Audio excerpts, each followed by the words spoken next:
je m'appelle Florence Hinkel et je suis l'auteure de Yanis dans la série U4.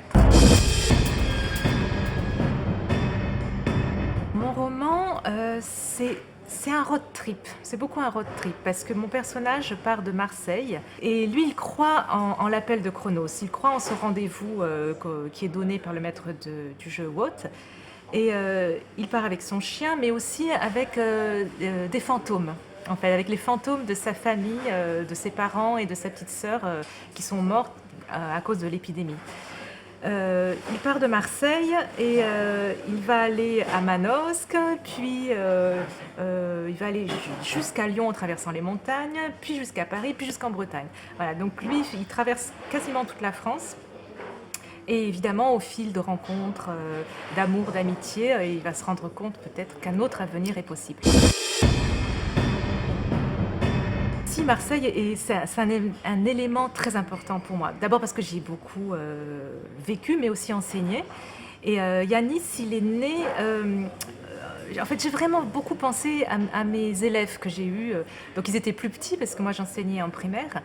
Mais vraiment, je me suis inspirée de ces petits gamins-là du quartier du Panier, où vit Yanis d'ailleurs. Ensuite, il s'est construit beaucoup par intuition. Et le tout début de mon roman est très révélateur de tout le reste. Et sans vraiment y réfléchir, moi j'ai fait démarrer Yanis devant la mer, au soleil et avec un fort Mistral. Et pendant tout le reste du roman, Yanis il est porté par les éléments. Il peut être freiné aussi par les éléments, mais ça a une importance assez capitale. Moi, j'ai tout de suite pensé au Hussard sur le toit, par exemple, quand on a parlé de post-apocalyptique. Donc là, c'est une épidémie de choléra dans le roman de Jean Giono, mais je m'en suis pas mal inspirée. Je fais des petits clins d'œil dans mon roman à ce roman-là. J'ai pensé à Belle et Sébastien, j'ai pensé à La Route de Cormac McCarthy.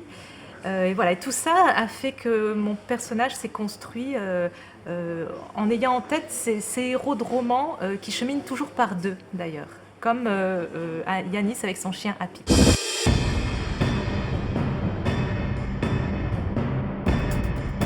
Alors d'abord, ce qui nous a beaucoup aidé, je crois, c'est d'avoir écrit tout le premier tiers de chacun de nos romans tout seul. Et nos personnages, d'ailleurs, ne croisent pas les autres personnages à ce moment-là. Et quand on s'est échangé ces parties-là de nos romans, moi en tout cas ça m'a beaucoup aidé à m'approprier les personnages des autres. Ils ont pris corps en fait. Et du coup ils existaient. Et moi j'ai essayé de dégager les ressemblances et les oppositions par rapport à mon propre personnage. Et par miracle, moi j'ai constaté qu'ils se complétaient vraiment. Là on a réussi quelque chose sans en parler plus que ça, vraiment ils se complètent. Donc après, moi, m'approprier ces personnages que je commençais déjà à aimer en lisant le premier tiers de ces romans, n'a pas été si compliqué. Et après, moi, quand j'ai vu comment mon personnage était mis en scène dans les romans des autres, alors là, c'était difficile parce que, évidemment, les regards des autres auteurs étaient très différents. Et il y avait des différences de perception que moi j'avais amené, mais peut-être sans m'en rendre compte ou simplement ils ne le voyaient pas pareil. Mais du coup, on a été obligés, c'était une contrainte énorme qui nous a obligés à lâcher prise.